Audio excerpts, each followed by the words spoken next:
What's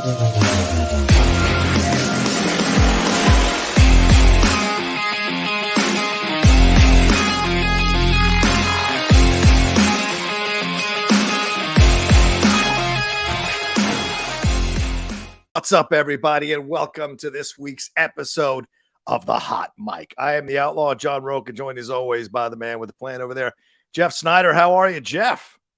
Overwhelmed, Johnny. Overwhelmed, but I'm What's good. that? Why are you overwhelmed?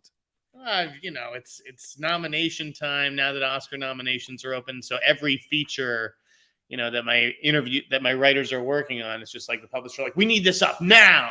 Wow. We need this to make it count. Like, dude, Avatar's going to get a VFX nomination regardless of our article, but I get it. The troubles you've seen just for, you wanted to start this site. This was the other side of it. It's great to have all these articles. It's great to have all this coverage, but it's all these people on top of you to be like, where's my stuff? There's still two hands that can edit everything, guys. And publicists have long memories, so it's always a situation for sure when you jump into that kind of thing. But we got so much going on here on the Hot Mic. We're talking about some Francis Ford Coppola news. We're jumping to some trailers that have dropped, some reactions to the Golden Globe winners and losers, and also some SAG nominations, snubs, and surprises there that we're going to discuss here as we go along. We've got some Glen Powell news, Captain Planet. What? We got all kinds of stuff that we're going to do. And apparently, Jeff, the actor of the moment right now, Paul Mescal, being cast in everything. I saw him in my home movies the other day with my mom. It's ridiculous to see how many things Paul Mescal is getting into right now. He's being cast to lead 7 different franchises all at once. Phenomenal stuff. So we're going to get into all of it as we go along here on the Hot Mic. A reminder, the Streamlabs are open. You love the show? You got to support the show. Give us some love. Streamlabs and SuperChats are open, wide open. Just pinned it in the chats in the description of the video. It's also right above Jeff's head. That's the address as well. Give us some love as we go along. So, Jeff, where would you like to start first, my man? I don't want to be put on the spot, Johnny. I like to react. You take it away, buddy. Let's do it. We got 102 people watching us right now. So, boom, let's jump into our first story. You don't throw out the number when it's that low, John. When there's 400 people watching, then you can be like, we got 400 people watching. When there's 100 people watching, you keep that to yourself. Jeff Sneider, when you run a YouTube channel, you'll understand this one day. But for now, let me handle this side of things. Give us a like as we're going along here with the 100 of you that are watching. Let's start off with this Francis Ford Coppola story. This is massive, man. You sent this along to me. It had been a couple days, so it kind of had gotten out of my own pop culture zeitgeist in my mind. But there is a lot of trouble going on here with Megalopolis. This is this massively huge film that Francis Ford Coppola was self-funding based on all those wine bottles he sold from his vineyard here. It would be it's a $120 million film whose budget has now gotten even higher. And, he's got all these actors involved in this. Adam Driver, Natalie Emmanuel, for those of you who are Game of Thrones fans, Forrest Whitaker, Lawrence Fishburne, John Voight, his own sister, Talia Shire, Shia LaBeouf, Jason Schwartzman, his own nephew, I think, and Dustin Hoffman are all involved in all of this. But apparently there have been some issues in terms of production. They are halfway through the shoot. And last week, according to the Hollywood Reporter, they lost key creative talent, including their production designer and supervising art director, and lost the entire visual effects team, apparently, in the first part of December. Coppola hasn't issued a full-on statement about this yet, but this is massive, Jeff. This is a film a lot of people were maybe kind of thinking could be the comeback for Coppola or the final masterpiece before he shuffles off this mortal coil. He's 83, and clearly this has shades of Apocalypse Now all over it. So what are your reactions to this? What do you think is going on? What's the truth? What isn't the truth here? What's your thoughts on all of this? I mean, as a director, Francis always gets the benefit of the doubt, right? He's earned that much from us. But wait, has he? It's been since the 70s since he well, I guess you could give Rainmaker, but I mean, it's been a few decades since he's delivered a masterpiece. Does he still get the benefit of the doubt? I mean, I think so, by virtue of the fact that we're even talking about this movie. Fair. But like, it doesn't sound good. I never understood it. Like, just on a log line basis as a reporter, I'm like, what is this about? I just don't. Plus, like, the budget seems insane. Yeah. Like, it feels like a kind of small indie movie but it has the budget of like something that's gigantic. He's obviously like, sold his vineyards and done a whole bunch of stuff to be able to pay for this. And I'm sure that the money is running out. That is why the visual effects people probably left. I think he was just like, I think people, a lot nowadays they're working on the visual effects as they're making these movies. Yeah. And Francis was just like, I'm not going to pay for people to do it while we're doing it. I'll just do it in post. So that was just like a difference of opinion with the VFX team. I mean, the whole idea of this movie descending into chaos because it lost like a production designer and some VFX talent, like, is kind of crazy. I don't think that is the case. I do think it sounds like a Francis Ford Coppola set. It sounds like a pretty typical indie movie, especially when they say we have X budget and, is the money really all there? Yeah. Well, I mean, he has no art department and apparently is going to start hiring people very soon. But you imagine there's a bit of trepidation for people who might be signing on to this project, wondering if he's going to, because he fired the entire visual effects team. They didn't leave. He fired them. Do you want to sign on for a guy who at any moment is going to let you go and you've got no money for the month, or you've got, you're struggling to pay rent or whatever? Those are the questions you have to ask yourself as an artist in this kind of a situation as well. And Coppola did this with Dracula 30 years ago, fired his entire visual effects team. But I would argue it's not a bad looking movie. It's a damn good looking movie. So does it all work? Maybe not, but the overall hire some major post house, some expensive, like one of the major post houses. Like you got to do this if you're going to make an independent movie, Francis, nowadays. And he's made a few. Yeah. You got to do it scrappy. And I mean, if you can achieve what the Everything Everywhere team achieved with 6 people. Yeah. Like these people are out there, but you just have to know where to find them, and you have to be willing to hire people without, maybe the credits of some of your past collaborators. Doesn't this worry you? Like, he's done this so many times. Does this worry you at all?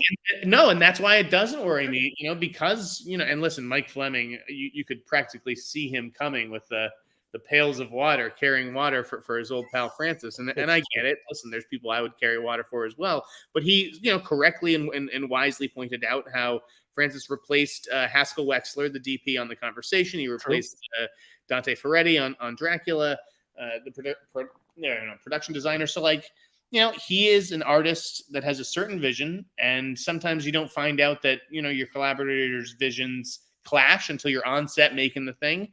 Yeah. And when there's a power struggle, you're going to lose every time to Francis Ford Coppola if he's directing. So yeah. He has responded by saying, just wait and see. And someone tweeting out Bruce Crawford saying, we're fine. Everything's fine. That's Francis Ford Coppola while everything is being set on fire. But I mean, we'll see. You might be right. This is still, I have to ask questions. What is the problem with your vetting process as you keep firing these talented creatives off your sets consistently? This is a pattern for you. What is the issue that's not getting handled in the first round of hirings that is coming up in the second round? You know what it is, John? It's all about money and expectations. And it's, you're going to have all the resources you need, whatever you want, sign on. And then it's like, when it comes time, it's like, no. Like, you don't have the time that you thought you have. You don't have the resources you thought you have. And so people, either walk away or whatever. Come on. Right. Or get fired. All right.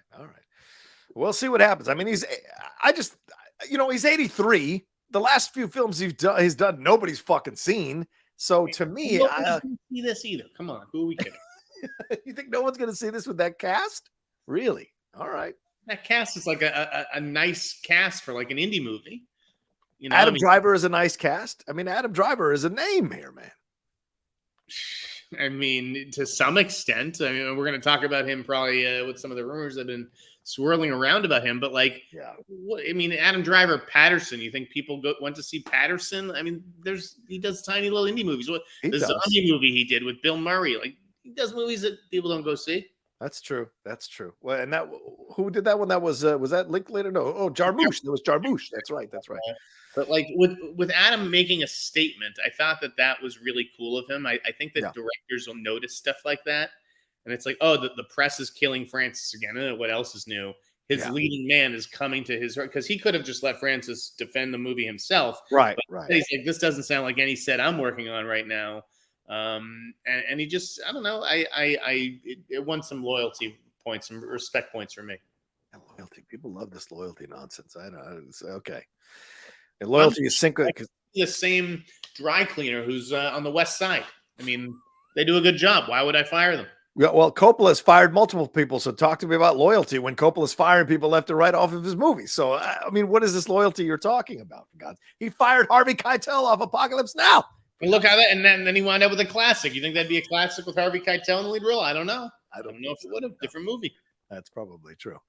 Mumra says, if Gunn's Guardians 3 stinks or is low box office, how bad does that affect the confidence of David Zaslav and the DC fans with his start to the new DC universe? Interesting point, Jeff.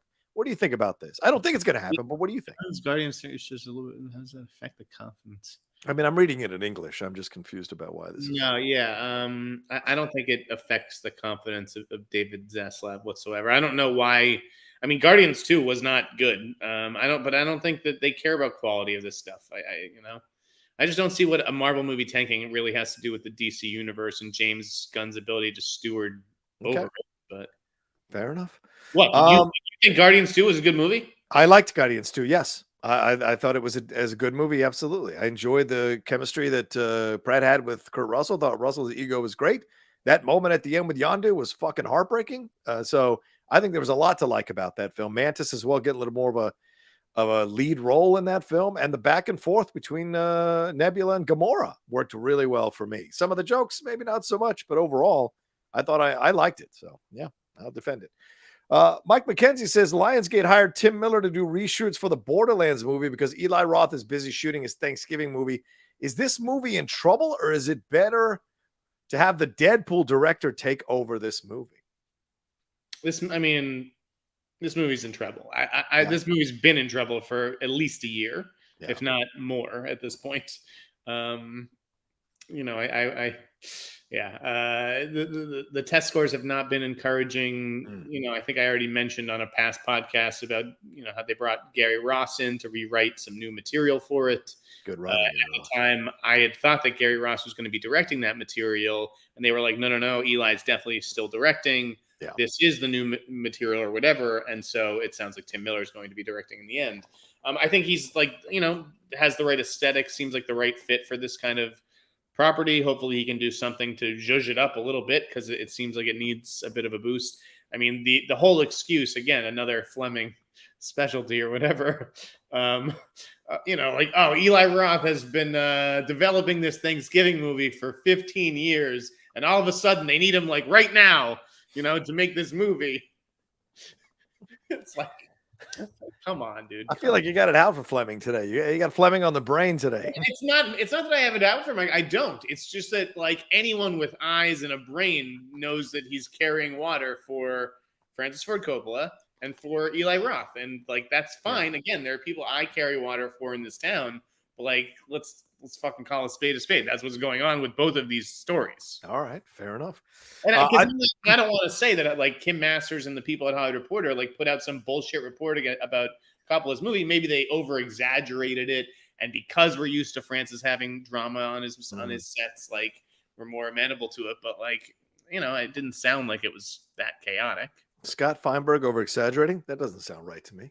The other side of this thing as well is look, he's on that article, so list him. But this other part of this whole situation I wonder about too is, well, where is it going to lead to in the end? You know what I'm saying? I'm just so I don't know, just kind of concerned about all of it. When you've got people carrying water, what's the truth? Who are you going to believe? Who are you not going to believe? And you look at those houses all going to play out the way it does. And I'm telling you, this movie was in trouble the second they signed Eli Roth to direct it.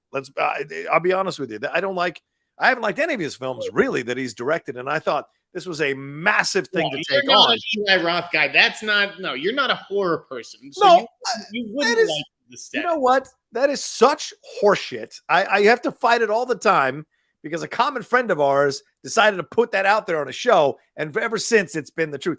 I can go toe-to-toe with you on horror any day of the week. It's good horror that I'm a fan of. I don't like Friday the 13th Part 12. Like, who cares? Like, but there's great horror to enjoy and watch. Eli Roth, not a good horror. I don't like his movies. They don't appeal to me. Hostel, all that kind of shit. It doesn't work for me. It's just a shade above Uwe Boll. So it's not good. So I'm not, House with a Clock in its walls was marginal at best. So the fact that they added this massive universe of Borderlands, it's no surprise that it's massive universe. I mean, come on, like this is like a fucking B movie property that Lionsgate has. Come on. You've never played the game. The game is massive. A lot of people love the game. It could make millions, hundreds of millions of dollars. Hundreds of millions? Yes, if you had the right person involved in it. Look how much Sonic made, for fuck's sake. Come on. Dude, look at the Halo show. I don't know anybody watching that show. That's because it wasn't a good show. It was an okay show. It wasn't a good show. Okay. Well, I don't think Borderlands had the hundreds of millions of dollars of potential. Okay. I think Eli Roth was a decent hire for the studio. I think he's a defensible hire. I just don't think Eli Roth is for you. But this was he's never had a budget like this before, Eli Roth, and it does sound like he was in over his head. You say I'm not a horror guy. You're not a video game guy. So how can you judge Borderlands' potential when you've never played the game? Just throwing it out there. All right, Stephen Turner says, I love that you think that you need to have played a video game to know its potential. Of course. What the fuck? What is wrong with you? Stephen Turner says, Francis continues to support and paid for Victor Silva films. A child predator. He hasn't made a film post Me Too like David O. Russell hadn't once. Dude, fucking hell, Stephen. Get some punctuation. Get some correct phrasing of sentences. I will not read your dribble on this show anymore until you get the right amount of writing involved in it. If you're going to take your shots, phrase them correctly. I don't mind reading them. Just phrase them correctly. This guy's giving you money. You're just yelling at him for punctuation. Look, come on. It's got to be honest. Today, Rocha. Owen Lanning says, man, John Bernthal is crept up to be one of my favorite actors. No matter what he's in, he brings it. Even when he's just in the Bear for a tiny part, he adds so much to it. Don't even get me started on him on We Own the City. Yeah, absolutely. Bernthal is. They've been showing some clips of his stuff on Walking Dead on social media lately. People kind of forget that he was a big part of season 1 and 2. What a fantastic actor. Certainly The Punisher is great, but so many other things like We Own the City, which never got the kind of love from the awards that it should have gotten and was a fantastic show. What are your feelings about John Bernthal now as he's kind of come on? He's got that podcast, the famous episode with Shia LaBeouf. What are your thoughts on John Bernthal as he's kind of growing as a force here in Hollywood? I think he's awesome. I think he was incredible on We Own This City. I think that, I'm releasing, might even be tomorrow, my top 25 TV shows of the year. Yeah. And I don't want to say where that falls on it, but he was incredible, and I think he's going to do some awesome stuff in Hollywood. I think he's got a very bright career ahead of him. I mean, they just don't make a lot of guys like him anymore, and by that I mean men. Men. Yeah, they don't make a lot of men anymore. You know what? What nonsense is that? There's a lot of men out there, for God's sakes. What are you talking about? You're looking at one right now, you son of a bitch. I'll tell you that right now. Yes, you and Gerard Butler, and that's the list. Yeah, and Stephen Turner says, "Oops, sorry, John, my dyslexia got the best of me sometimes. Haha, that sounded more right in my head." No problem, Stephen. No problem. Just take a little more time when you write it out, and I will absolutely read your stuff. No problem. So you think I'm insulting the fans? I'm trying to help them. I'm guiding them. Dyslexic. Well, I'm guiding them. I'm helping them, for God's sake. That's how it works. You guys think I'm the asshole on the show.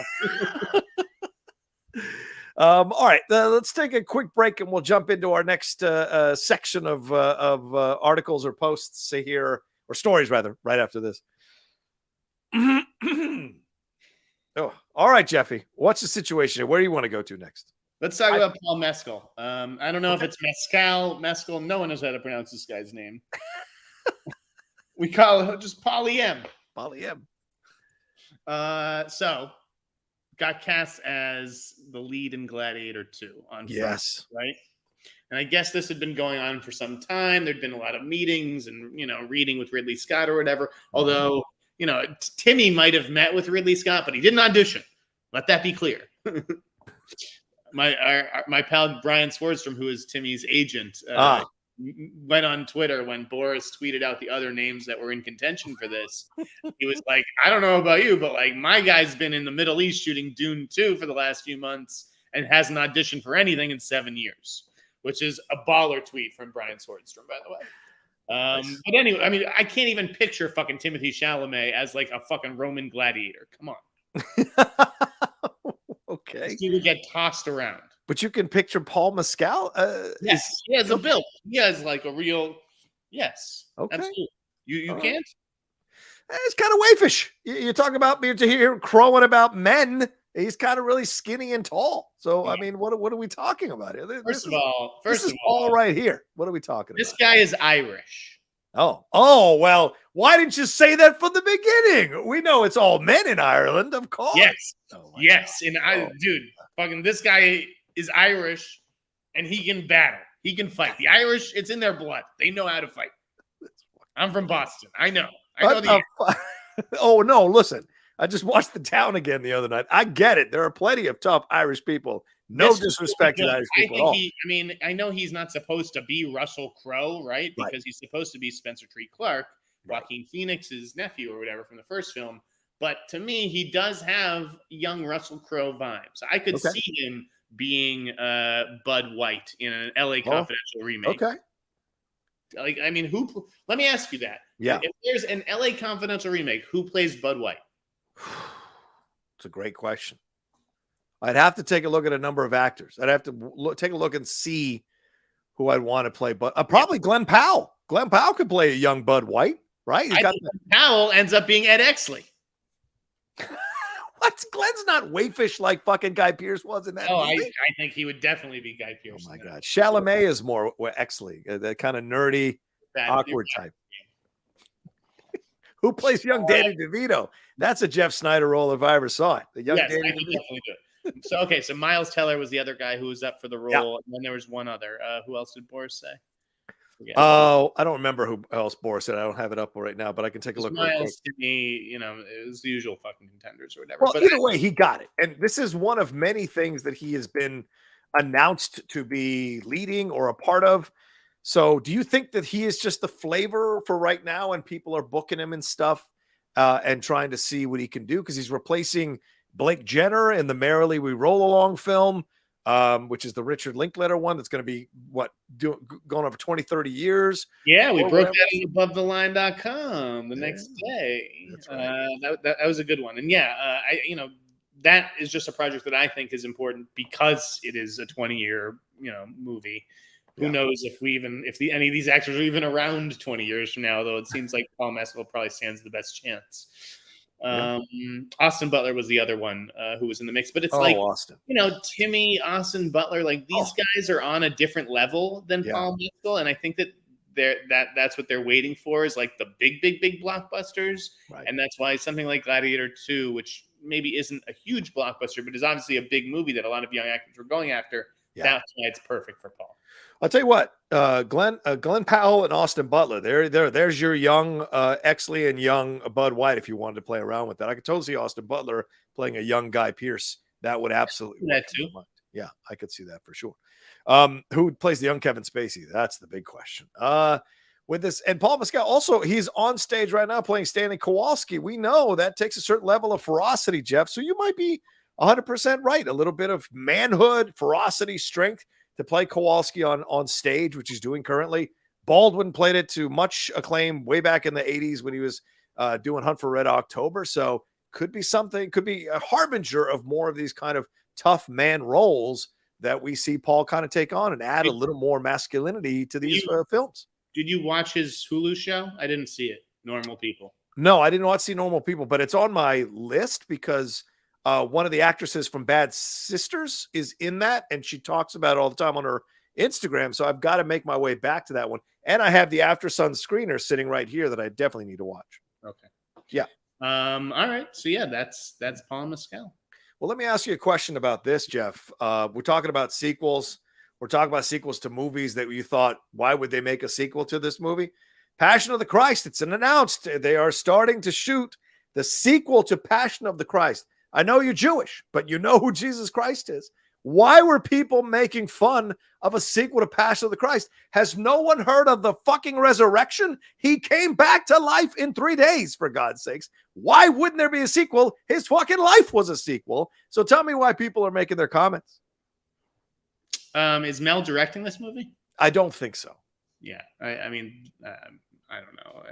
I don't know why it's like a funny thing. Like the movie's going to do well. Most of these religious movies do, and this was good ones do. Good ones do. Yeah, and I really liked the Passion of the Christ. That was pretty fucking good. Yeah. So I don't think that this one will be nearly as successful, especially with Mel behind the camera. I don't know why people. I haven't been. Oh, I'm sorry. Let me correct you. I apologize. Might correct myself. Mel is directing it with Jim Caviezel, and this is according to Jordan Ruimi from World of Real. He's the one that dropped the rumor that they are starting to shoot very soon the sequel here. Yeah. Yeah, I mean, I guess, Mel's been talking about it for a while. I still think he captured lightning in a bottle when he did. I don't think that this will be nearly as successful. And I wonder if it even goes to theaters or if this winds up being a streaming play, although I don't know what streamer would want to necessarily even be associated with him. I don't know. You think Gibson is still kryptonite? He was nominated for an Oscar 3 or 4 years ago. No, I don't think he's kryptonite, but I still think that there are companies that are reluctant to get into bed with him. Especially because the criticism of the first film was that it was anti-Semitic. Even though I didn't see that. I'm not Jewish, though, so I will definitely... I create space for people to think it was anti-Semitic. Anti-Semitic these days. Fair enough. But also, I think you're right. He caught lightning in a bottle because, I mean, people loved him as a director with Apocalypto and Braveheart, obviously. And then Caviezel was a name that was coming up right in the prime of Caviezel's ascension. But now Caviezel's like doing Escape Plan 6 or something. So it doesn't quite have the same kind of momentum as he did coming in. But that being said, video kind of movie, doesn't it? Yeah. It doesn't feel like the last one did. Well, I think like you said, it's a religious movie, and if it's well directed, I think people will come. This is not God's Not Dead or whatever the latest, whatever Joseph Fiennes did, Paul or whatever it was called. He is risen. This would be a whole other thing with Mel Gibson behind the wheel and behind the camera directing this thing. So I think it would have much more acclaim and much more expectation from people. There's a reason Passion of the Christ did as well as it did, because it was an actually good look. There is a market for religious people to go to the movie theaters. You got to have great, talented people behind these movies. Most of the time, they're half-ass directors, half-ass scripts, and they never quite get it done. They're like glorified Lifetime movies, so people don't go see them. But good ones, people will spend the money to go see. People still buy Jesus of Nazareth, for fuck's sake, on DVD and Blu-ray to watch every holiday, so every Easter holiday. So just putting it out there. So, it's possible. All right, let's hit some of the super chats that have come through since our discussion of Paul Mescal. Haunted_Autumn says, if Coppola suddenly recast the female lead with Sofia Coppola, then we are in trouble. I jest. I love Godfather 3. Thanks to both for all you do. Thank you, Haunted Autumn. Thank you, Haunted. I do not like Godfather 3. She's terrible in that movie. Peter says, get him on that Kumail diet, and he's all good for Paul Mescal. I got to get on the Kumail diet, man. I'm gaining a few. Did you see Chippendale? Speaking of Kumail, have you seen the show? Did you like it? I'm about halfway through it. Okay. Are you liking it so far? Yeah. Okay. All right. Fair enough. Wiley Todd. What's up, Wiley? He said, Normal People is my second favorite show of all time. Really? So happy that Paul is getting roles. Also, is God's Creatures worth watching? I have heard nothing about it. I saw God's Creatures, and I would say it is worth watching, although I didn't love it. Okay. And he wasn't the real reason to watch. I mean, it's Emily Watson. She's great. I love her.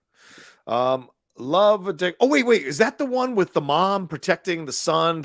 Shit. They sent me that and I didn't go see it. Fucking hell. I should have gone to see it because I love Emily. It's worth a look.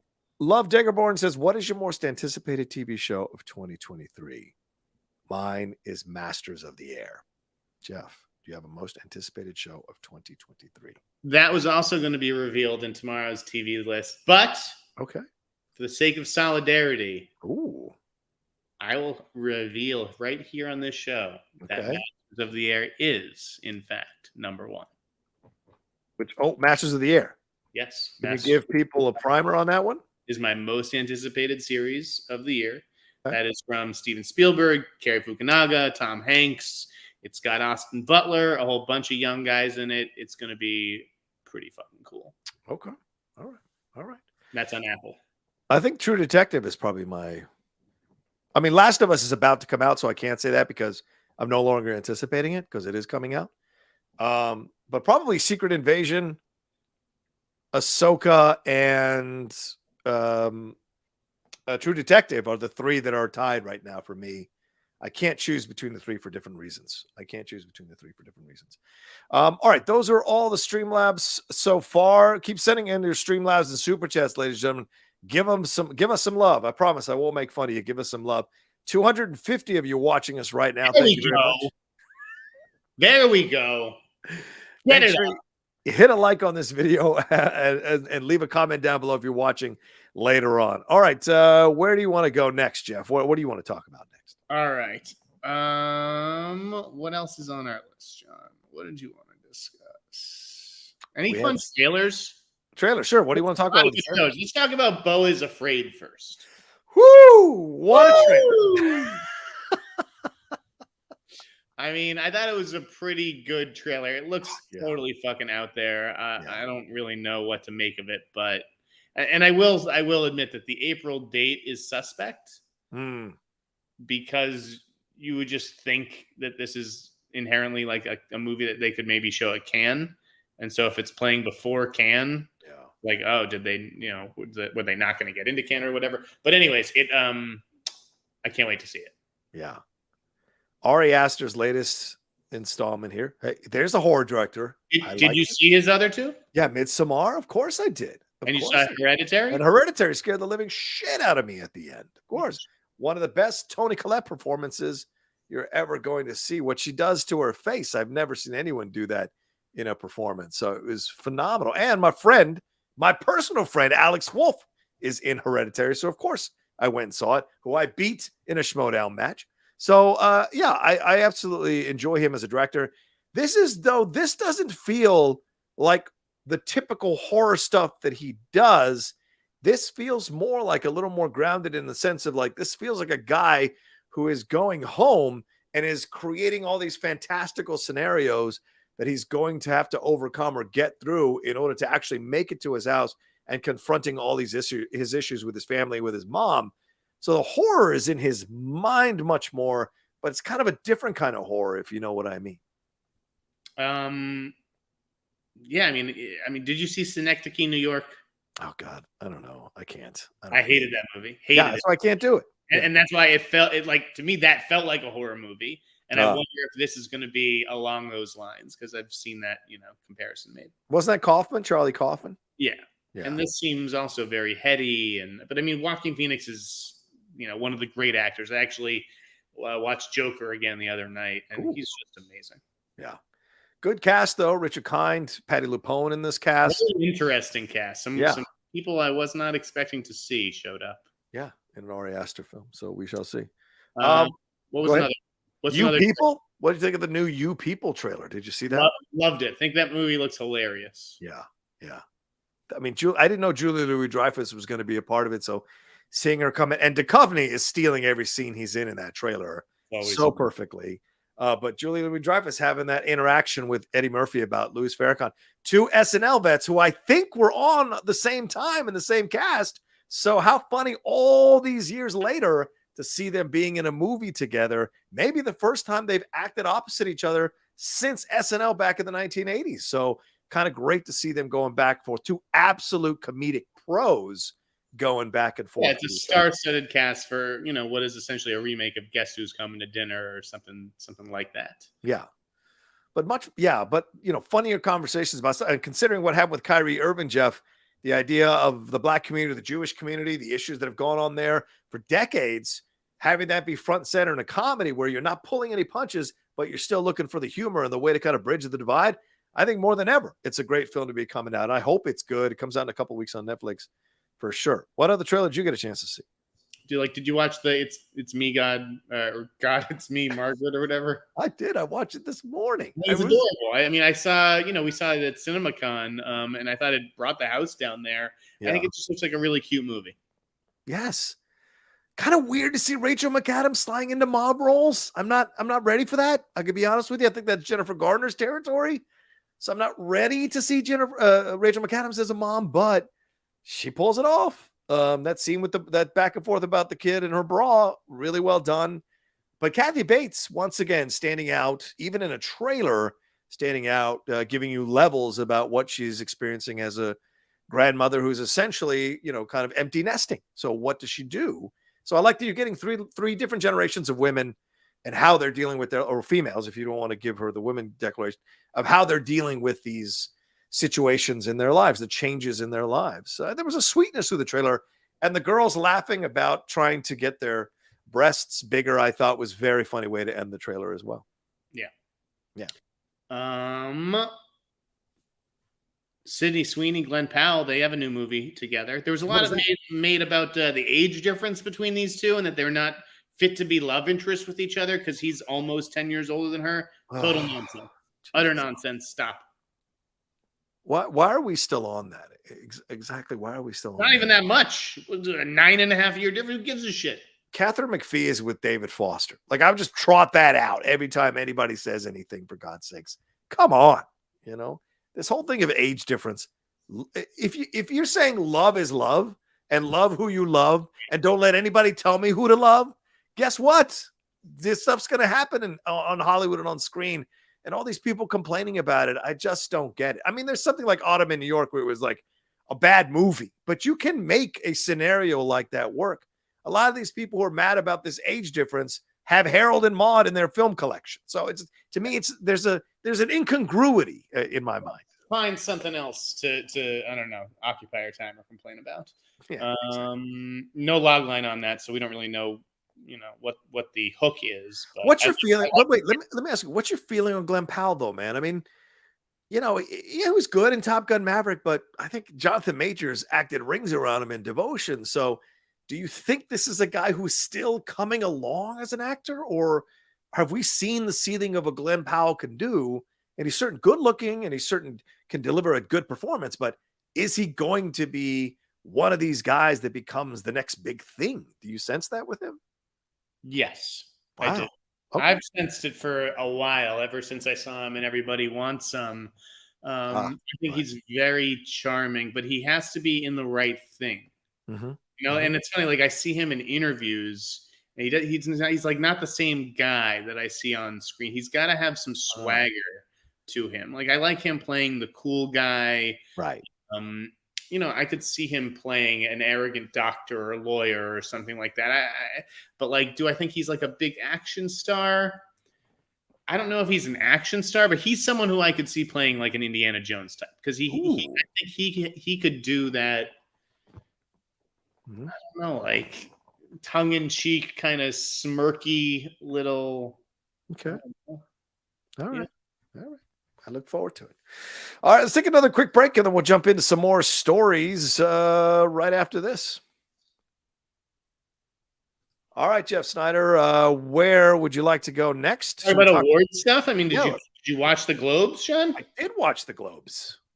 What did you think? I mean, I didn't really watch them. I was half watching them because I was playing poker with the high school guys. But from what I saw a little bit of Gerard's monologue, and I like him, but like this is not. He didn't get good reviews on the night. Like the reviews were not kind to him, and it's like, dude, what you're doing is good for a one-man show, but like this is supposed to be the party of the year, and it just didn't feel like a festive atmosphere. I think, how can I say this? I like Jared Carmichael as a stand-up. I like him as a comedian. His most recent stand-up where he came out, I thought was really gutsy. But for this, I think he was the wrong choice. People are drinking. People are wanting to kind of unwind. Maybe they're nervous about being there because of the, kind of the ramifications of being at this thing after all the controversy. And to me, he was the wrong comedian because he was the wrong kind of comedy to be telling that night. I agree with you 100%. You needed someone a bit more rambunctious, like maybe Tracy. Livelier, right? Yeah, more somebody's going to play along with it. Still takes the shots, but is much more jovial about it. And I don't think Jared was. I mean, when he sat down on the stage, I was like, "Oh no, this is the completely wrong approach." And I'm sure Eddie's in the audience, probably in his mind, back somewhere. One of his thoughts, like, "I could be killing this situation." Eddie could have killed that hosting. Listen, if Eddie Murphy wants to host the Golden Globes, believe me, they would let him. Right? Of course. I didn't say they, he denied. I'm just saying in his mind, he probably was watching because certainly he had that offer to do the Oscars a few years ago before that Ratner shit blew up. And he would have been great at that. So it would have been nice. Sherrod could be a good awards show host, but he shouldn't have just been thrown into the deep end. Like maybe should have hosted an Indie Spirit Awards show first or something like that. But yeah, just like his comedy, his vibe was all wrong for the night. Yeah. The rest of the show it's just so long. It just keeps going on. There's so many awards, especially now with TV being divided into like 3 sections, right? Yeah. Comedy, drama, and now limited series and everything. It's just Brad Pitt's there rehabbing his image. Like, I'm going to be the big celebrity in the front row who everybody like points to and, says hello to. I'm going to be the Jack Nicholson of the show because I need to win some points back with my audience. Do you think that was purposeful? Do you think the PR people spoke to Golden Globes? They're like, look, Brad's going to sit front and center so people can react to him being there. Do you think that was kind of the ulterior motive? I don't know if what's communicated to these people, but it's like, he seemed like he was pretty open to being, mentioned and whatever, Yeah. He was playing along. He was playing along. Ke Huy Quan, what a beautiful speech, Jeff. Don't you think? Amazing speech. Yeah. Like, there's no question that some of the speeches definitely helped people. Because it's like, he gave such a beautiful speech last time. It's, again, human nature. I want to see this person back on stage giving another speech. Yeah. I wouldn't read too much into the winners or anything like that because, again, there's no overlap between the voting bodies. So as much as I'd like to sit here and say, oh, look at the Fabelmans and it won the top 2 awards and this is why it's going to win Best Picture. Like, no, I'd be hypocritical if I did that because I don't think the fucking Globes mean much. Yeah. Other than maybe they inspire some folks to go see the Fabelmans, in theaters, you know, and not nearly as many as Globes used to inspire to do something like that. I'd like to inspire you not to go see the Fabelmans in theaters. The thing is about this whole thing is that I thought it was interesting to see what won and what didn't win with the Hollywood Foreign Press, and then see, taste. Huh? I think they have good taste. Yeah, that's what I'm saying. At the end of the day, I liked the variety of winners. I liked some of the surprises. Austin Butler, I don't think anybody predicted Austin Butler was going to win that, and him coming up and delivering the speech. It was a really nice speech. Very sweet. Who did you think was going to win that? What? Who else? Who did you think was going to beat Austin Butler, John? Who were the nominees? Brendan Fraser was the nominee. Done. I took Brendan Fraser's performance over Austin Butler's performance. Get where I'm going with that? Brendan Fraser was the guy who didn't show up because he accused the HFPA guy of groping him. Of course. He was never going to get the award. No, he was never going to get it. Yeah, you're right about that. So I'm not impressed by Austin Butler winning because I really don't even consider Brendan Fraser as like legitimate competition in this particular forum. Do you think it's going to be Brendan versus Colin at the end at the Oscars? 100%. I don't think that Austin Butler really has a chance. I mean, again, I thought he was good. I thought he was great in the last 5 minutes of the movie. Yeah. When he's doing the Unchained Melody. Like, it's just not, dude, it's not your time. Not with either of these guys who are both really well liked and have the narrative and have the performance to back it up. Well, no, you're right. I guess, no, you're right. From those choices, I guess Austin Butler would have, but I mean, it would have been ballsy for Brendan Fraser to win. It would have been ballsy for them to say, or gutsy rather, for them to say, you know what happened? We still respect your performance. We're looking past that to give you the award. Type of movie. It's like, Elvis is just awards bait to the Golden Globe. Do you think Tom Cruise is the odd man out at the Oscars? No, I think Tom Cruise is 100% getting in. Wow. I mean, what are we talking? We're talking about like the SAG nominees, basically, and how Adam Sandler got in. Yeah, Adam Sandler getting in over time. To me, I thought that was so disrespectful. Like, it was insane. What these fucking I'm a SAG member. I am a SAG member still officially, even though I haven't paid my dues in a year. But like this idea of, because I don't want to do that anymore, but this idea of Tom Cruise constantly being vilified by his fellow actors or not respected by his fellow actors is absolutely ridiculous. Look, Sandler in The Hustle is good. Sandler Uncut Gems is transcendental. There's a difference. Tom Cruise's performance in Top Gun Maverick is something he has never done in his career. Just completely different. Yes, he did Magnolia. Yes, Born on the 4th of July. But there was just a weight to what he did that you did not see coming in what would normally be a summer popcorn film. So to me, it deserves much more recognition than it's getting, and especially from the fucking own peers. And look, I want to get your thoughts on this as well, Jeff. Michelle Williams not nominated by her own peers. That's massive. That was surprising. I will give you that. Yeah. But I think that Michelle and Tom Cruise are both going to get in. Why is that? I'm going to explain this tomorrow on FYC. But it's as simple as this. You guys get the scoop because you're a live show. There we go. SAG goes by a SAG Nomcom. Have you ever been on the SAG Nomcom, John? I've been on an HCA Nomcom, but not a SAG Nomcom. Go ahead. HCA now. Okay. Not the SAG Nomcom. No.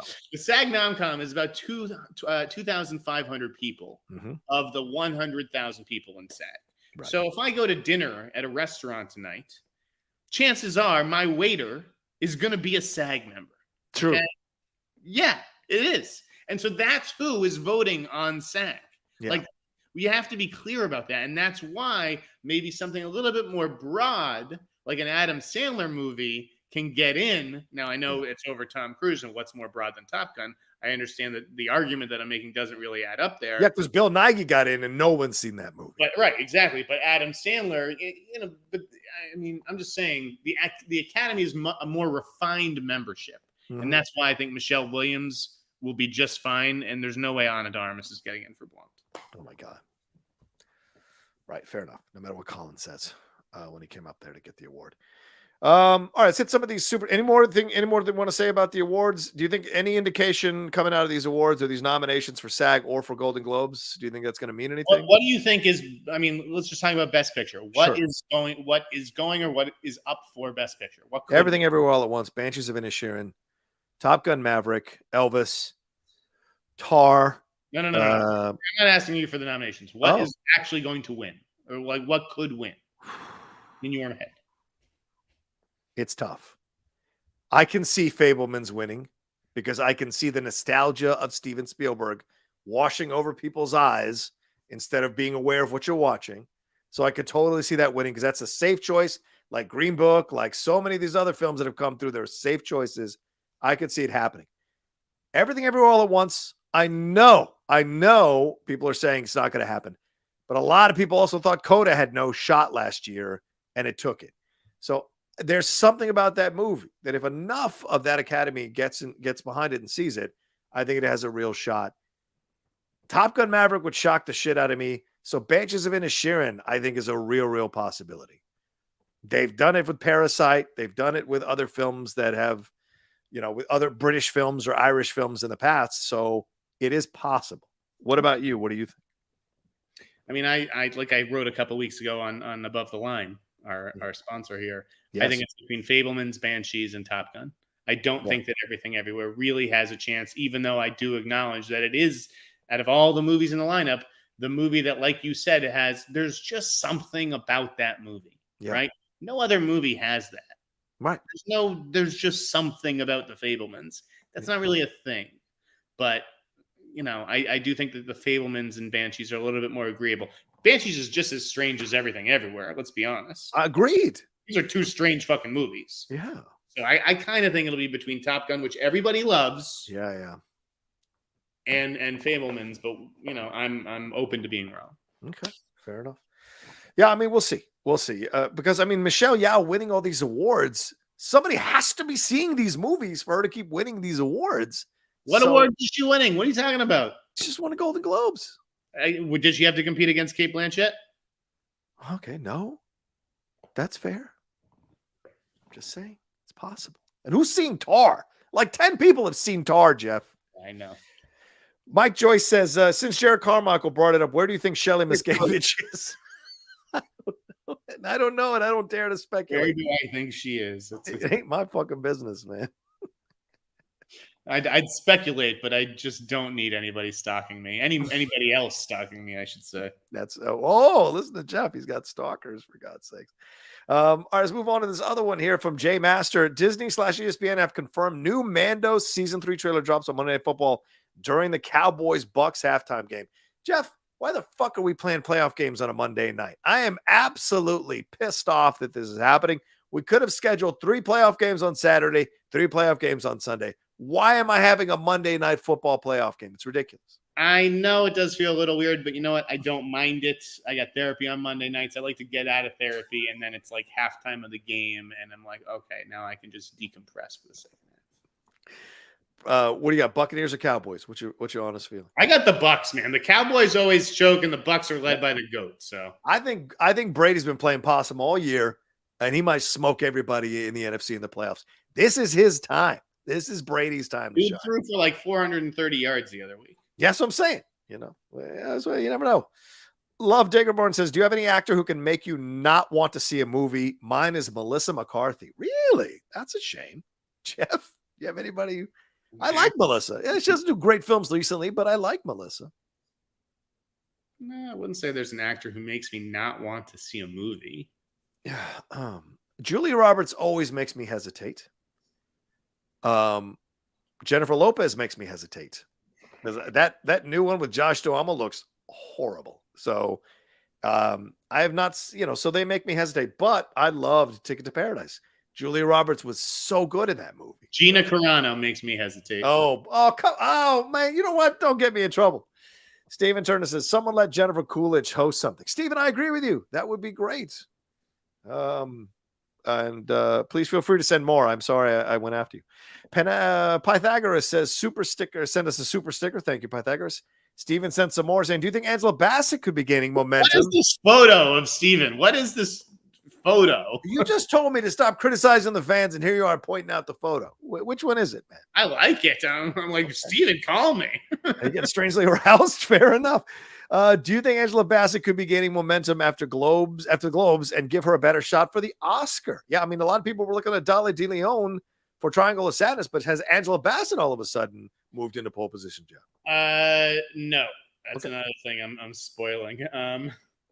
I don't think so. I think that she could very well get a nomination, whereas I may not have thought that she was going to before. Mm-hmm. But I do not believe that they are going to give her an Oscar for a Marvel movie. Wow. Fair enough. Haunted_Autumn says, I acknowledge the issues with the Fablemans. As someone with a manipulative/abusive mother whose dreams were their only escape, it really spoke to me.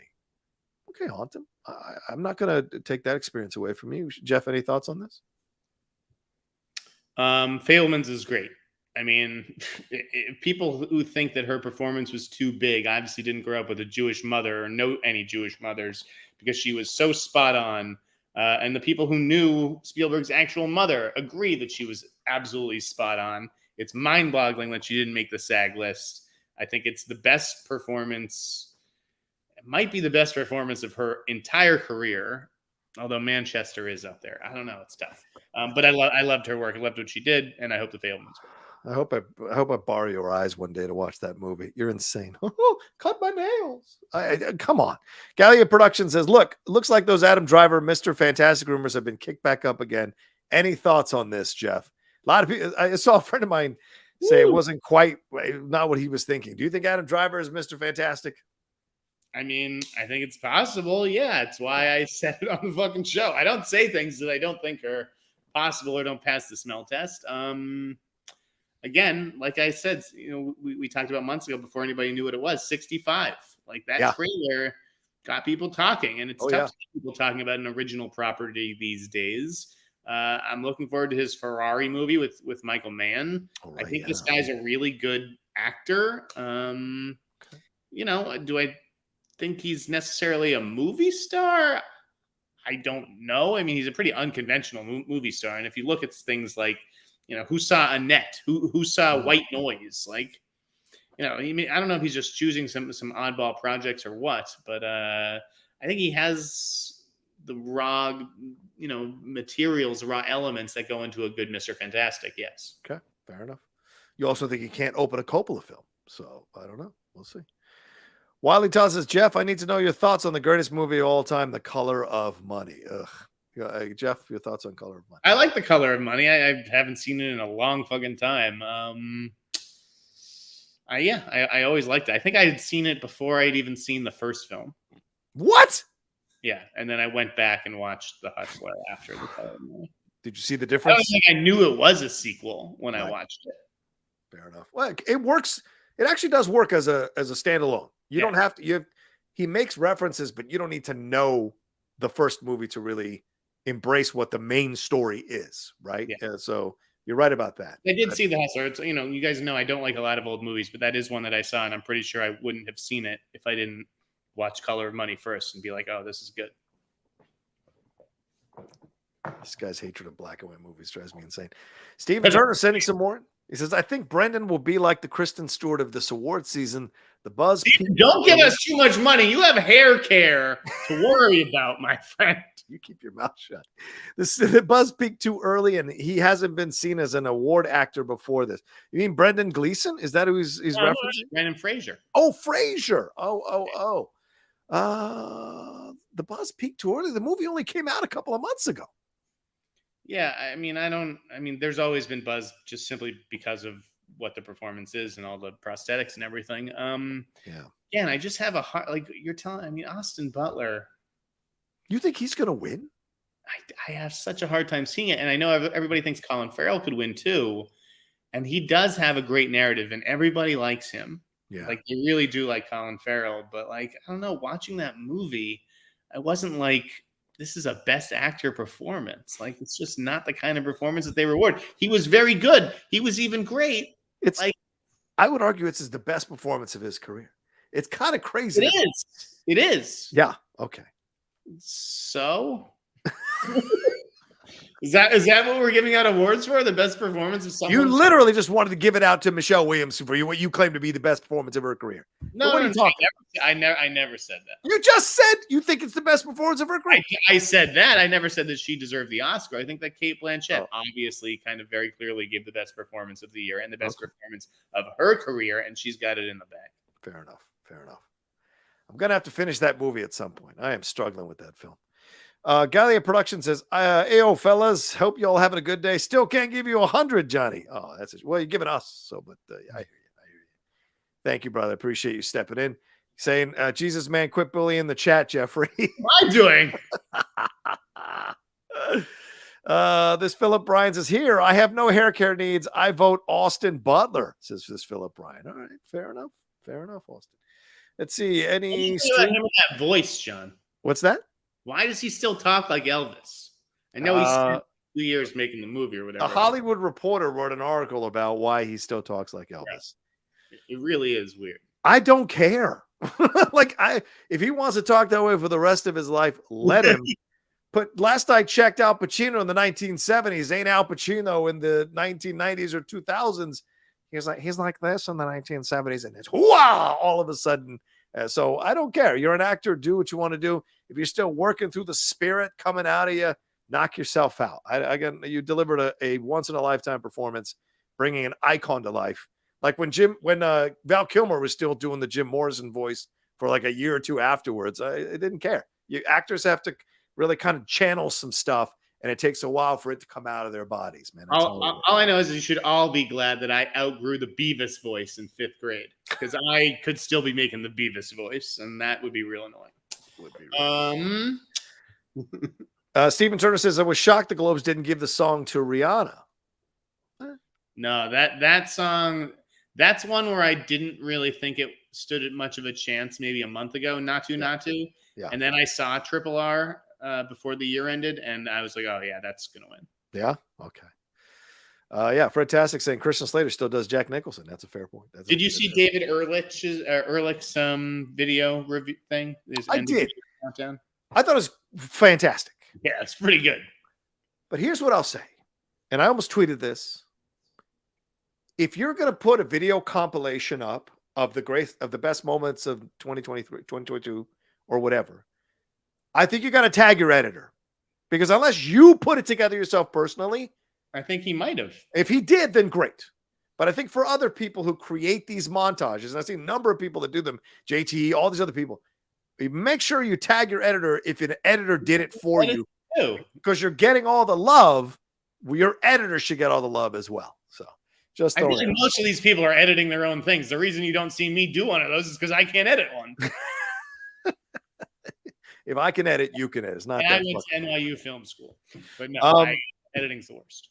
But what is the? Yeah, I thought it was fantastic. What a great way to fall back in love with the best of the year. And it was of the pacing of it. It was just so well done, great, well edited, and the Natu though. I think. Yeah. Like it just, I was like, oh yeah, this song is fucking fire. I think I'm going to be doing this. I think I'm going to do a watch along of that film either sometime early next week or maybe tomorrow even. Have fun. Because I got to see that thing. What did you think of the Billy Bush thing this week that popped up? So let's give a little background. Billy Bush, during one of these writing sessions, was making a comment about the fact that, who was it wearing? One of the Kardashians, right, was wearing a Jessie outfit for Halloween, and he said, "Wow, I'm gonna see a lot of Woodies as she walks by." And of course, it was a crass. Kendall Jenner goes as Jessie from the Toy Story movies, right? Right. Woody in the Toy Story. Oh, Kendall goes as Jessie, and believe me, there were a lot of Woodies. This is a funny joke, and if you're sharing an office or professional space with Billy Bush and you hear this joke, you got to let this one go. It is you. The problem is you. It's not Billy Bush. It's your fucking sensitive sense of humor. And grow a pair of balls, please. Holy crap. Okay. I have to disagree with my colleague here. I think it is an inappropriate comment. And I'll tell you why. Because if you're Bill Burr, you make those jokes all day, 7 ways to Sunday.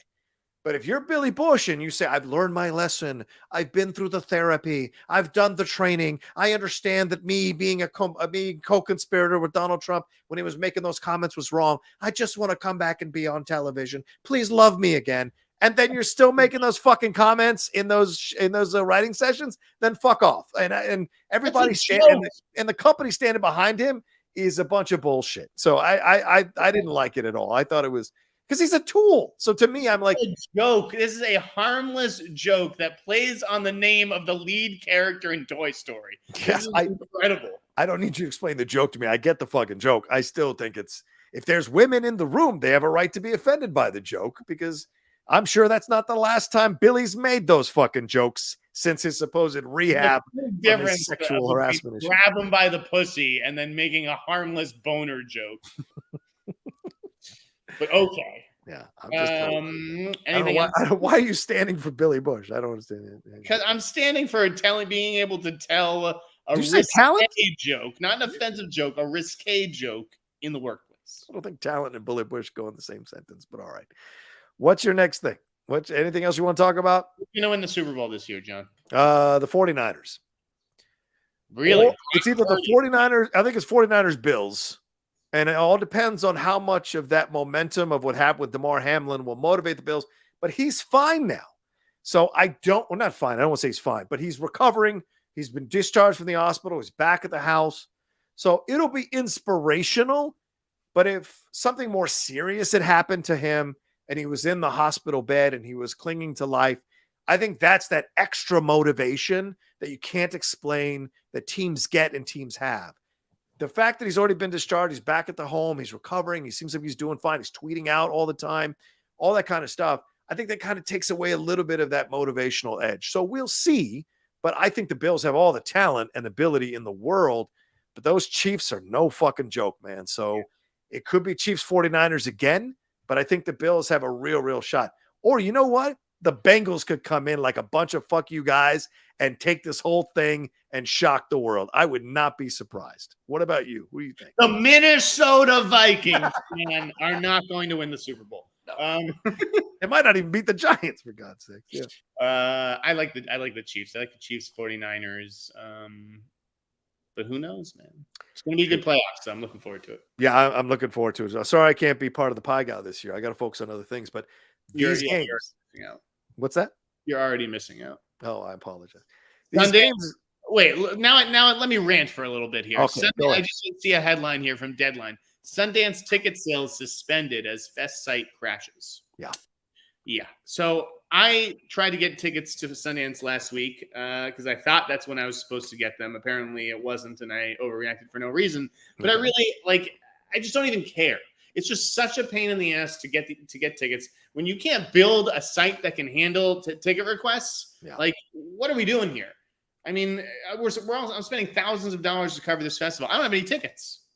I don't know what my badge entitles me to. Wait, are you going? Movies are playing, and in fact, I went to see my most anticipated movie of the festival this week. I went to the theater yesterday. What was it? Can you say? Infinity Pool. Okay. And I get there, and 10 minutes before the screening starts, they say it's canceled. It's just like, well, I busted out the Ankler press badge. I started emailing you. I texted the head of Neon. I was like, I want to know why this screening was fucking canceled. Okay, I want an explanation. You want to tell me we double booked the theater? Oh, the print didn't show up. Whatever. Like, I don't care what it is. Technical difficulties. Give me an explanation. Fair enough. Okay, because I'm owed one. Yeah. And basically, I didn't get one. It's just like, why even bother setting these press screenings if you're not going to fucking hold them? And it's probably because some big shot RSVP'd for it. Say like, oh well, I can't make it, and they're like, well, then why are we even holding the screening anyways? Jeff Sneider's there. Oh, we don't care. Can't. Well, I didn't bother getting a ticket for an Infinity Pool. Yeah.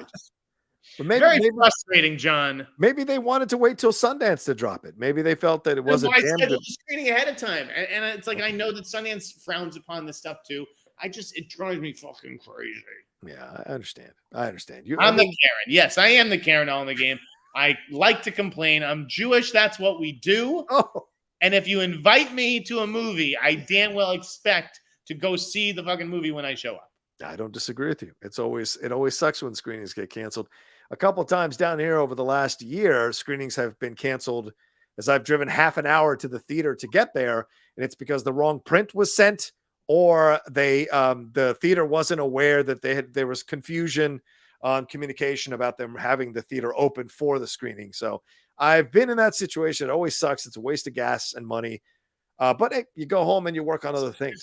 There's just no consideration of time. Yeah, right. And that it always flows downhill into everybody in this industry. The press is the bottom of that hill. Yes. Okay? And I'm sick and fucking tired of that. Yeah. That's a fair point. Wait, did you send in a super chat, Brian? I don't see a super chat, bro. If you sent it, it's not in here. So I don't know where you sent it, man. Galliot says that joke is very wooden, man. Oh, woof.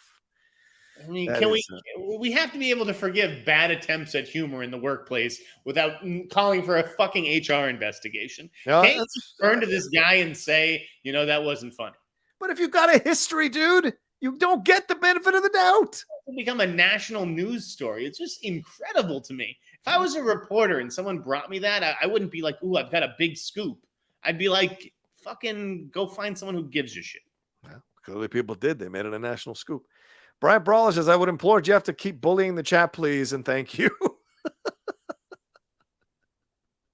He wants you to keep bullying the chat. There you go.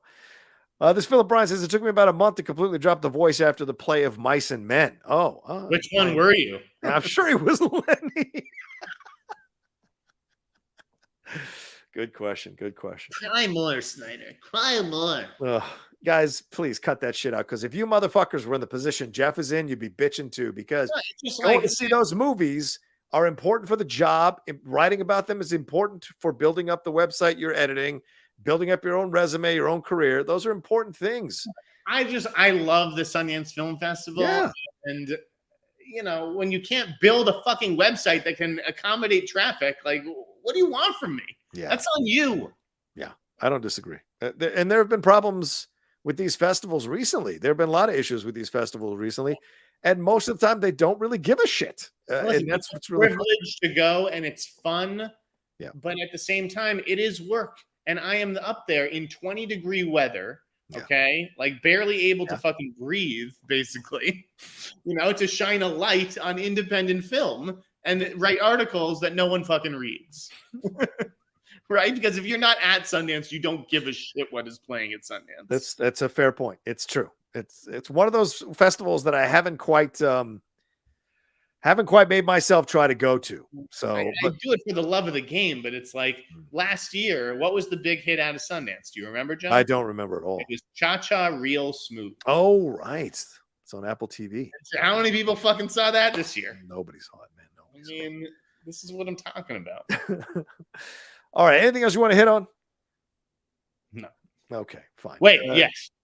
Okay. Galliot says there are Karens, Darrens, and then there is Jeff. Oh, okay. On. Go ahead. Should I drop a little something? Oh, nice little end of the show scoop for the 300 of you that have stuck around. Thank you. Go ahead, Jeff. Please make sure you hit a like as Jeff is giving you the scoop. All right. Okay. I'm thinking, should I do this or not? All right. Yeah. Fuck it. All right. Wait, real quick before you do. One line. Copenhagen Cowboy review. Worth it? Not worth it? It's not 2 episodes. Okay. All right. Go ahead. Wasn't in a rush to finish it, but I will. Okay. Should I save this for next week? I mean, or wait. No, we need a big one, man. Our numbers haven't been as strong without you dropping scoops. So let's go. Drop a scoop. This isn't a big one. So, okay. Months ago, I was looking into a certain remake that I heard that Robert Pattinson was being eyed to star in. Mm-hmm. Right? Because the Batman 2 is still a ways away. Yes.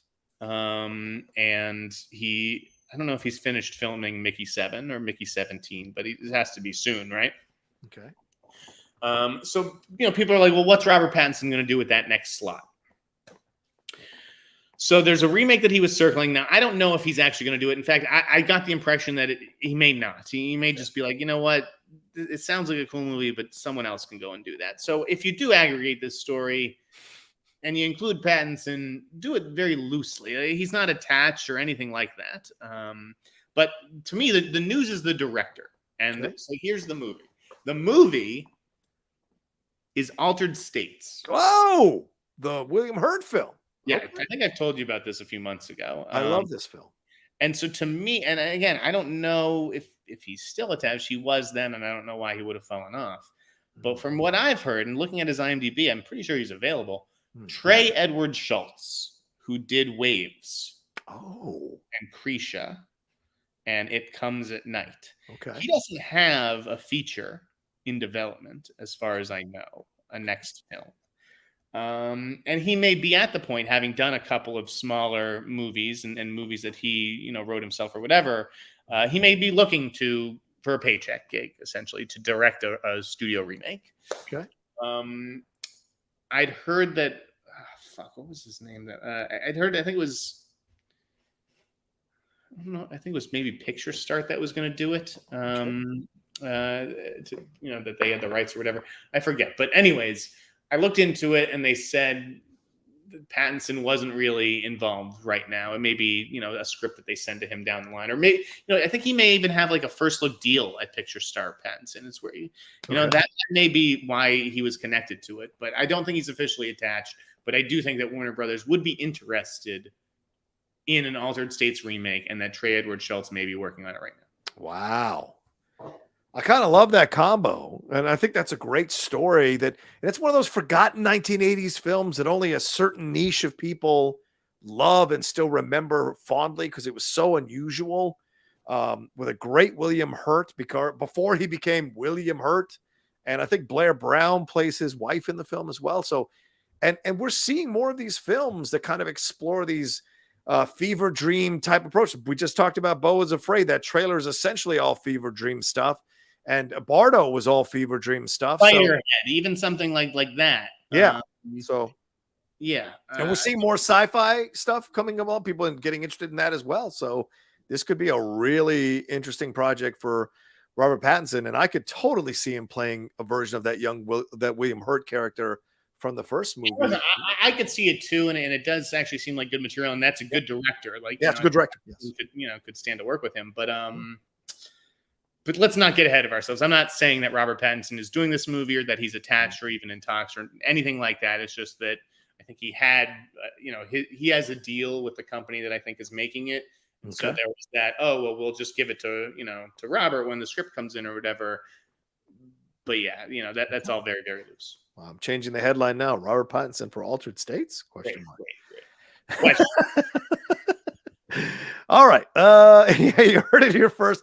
Glen Powell to star after Pattinson passes, and Mescal after that. All right, there you go. That's our show for today. Thank you so much for joining us live here on the Hot Mic. We appreciate it madly. If you're joining us later, catching up on the show, please make sure you hit a like on this video. Leave a comment down below. Been loving your comments, feisty or otherwise. Just keep them respectful.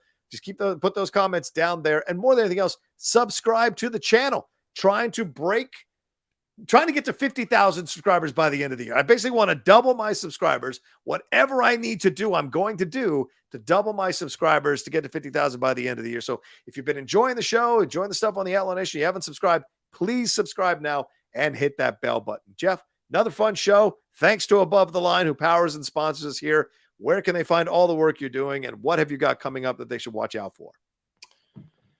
Again, my most anticipated movies list, and that'll be on abovetheline.com. Hopefully tomorrow, though tomorrow's going to be an absolutely hellish, crazy day for me. And then to the insnider.blogspot.com. That's where all the TV stuff goes, and my most anticipated list for TV and that kind of stuff.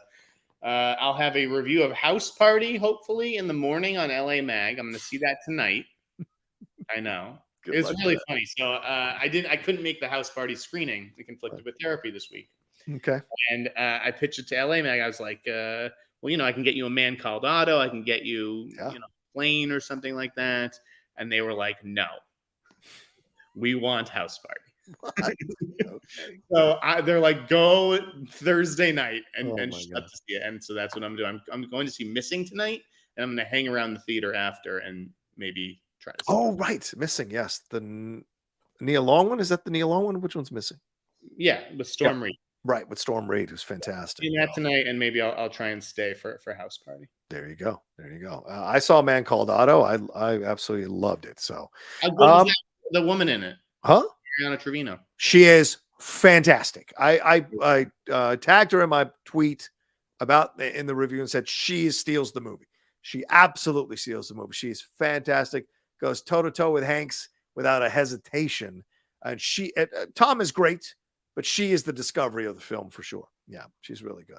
All right. As for me, you can follow me at The Rocha Says on Twitter, Instagram, and TikTok. So much happening here on the Outlaw Nation in the back half of the week. We had the Geek Buddy show earlier today. Going to have a review out tomorrow as well for Bad Batch. Our Willow review will be coming over the weekend, and also John and Wendy show tomorrow at 3:00. Don't forget about that as well. We got so much happening here in the world. Pro wrestling show, Strong Style happening. And of course, I will be doing watch-alongs of the NFL playoff games, either on Twitch or on my Game Time Sports YouTube channel. So watch out for that as I tweet about it or post about it on Instagram. All right. I love you all. Take care of yourselves. Or we love you all. Take care of yourselves. Be well. And we'll talk to you next time with another brand new episode of The Hot Mic. Have a great weekend. Peace.